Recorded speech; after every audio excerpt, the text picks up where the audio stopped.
අයිබෝවන් මේ කලන ළමා රූපවාහිනී සේවයයි.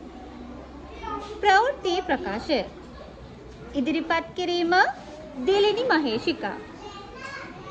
මුලින්ම සිරස්තල ජාතික මදුරු මර්දන සතියේදී පාසල් පිරිසිදු කිරීමට පියවර ගනිමු. ජල සම්පත රැක ගැනීමට මධ්‍යම පරිසරාධිකාරිය මහජනතාවගෙන් සහාය පතයි. ජාතික මදුරු මර්දන සතිය මාර්තු මාස 29 වන දින සිට අප්‍රේල් මාස 4 වැනිදා දක්වා පැවැත්වෙයි. මදුරු වදුර රට පුරා වසංගතයක් වී ඇත. එබැවින් පාසල් සහ ඒ අවට පරිසරය පිරිසිදු කිරීම කඩිනමින් කළ යුතු කාර්යකි. ඒ සඳහා සිසුන් සහ දෙමාපියන්ගේ සහාය ලබා ගත යුතු බව අධ්‍යාපන අමාත්‍යාංශය දැනුම් දෙයි. මිනිසාගේ එදිනෙදා කටයුතු වලට අවශ්‍ය වන්නේ ජලයයි.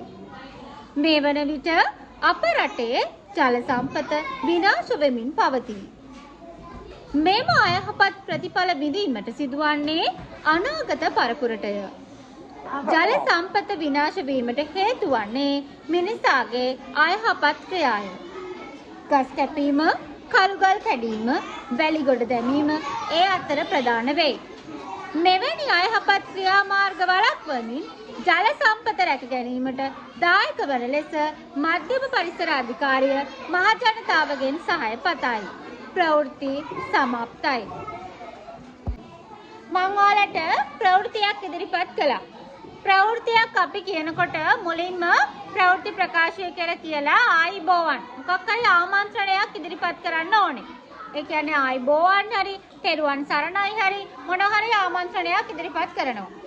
ඊට පස්සේ අනිවාර්යයෙන්ම ප්‍රවෘත්ති ඉදිරිපත් කරන්නේ කවුද කියලා කියන්න ඕනේ. ඊට පස්සේ අපි කරන්නේ ප්‍රවෘත්ති කියන්න කලින් මුලින්ම සිරස්තල. ඒ කියන්නේ ප්‍රධාන ප්‍රවෘත්තියේ තේමාව නැත්නම් අපි මේ ප්‍රධාන ප්‍රවෘත්තියේ කොටස් කළා. මෙන්න මේකයි කියන්නේ කියලා පොඩි කොටසක් කියනවා. සිරස්තල කියන්නේ ඒවට. ඊට පස්සේ තමයි අපි සම්පූර්ණ ප්‍රවෘත්තිය කියන්නේ. දැන් මේ ප්‍රවෘත්තියක් කියන ආකාරය ඒවා උච්චාරණය කරන ආකාරය එහෙම ගොඩාක් තියෙනවා. ඉතින් ඒවා ඔයගොල්ලෝ තව ප්‍රවෘත්ති බලද්දී ඒවා ඉගෙන ගන්න ලොකු වෙලා ප්‍රවෘත්ති කියන්න එහෙම ආස කෙනෙක් ඉන්නවනම් ඒවා ඉගෙන ගන්න. ඔන්න ඔය විදිහට තමයි ප්‍රවෘත්ති ඉදිරිපත් කරන්නේ.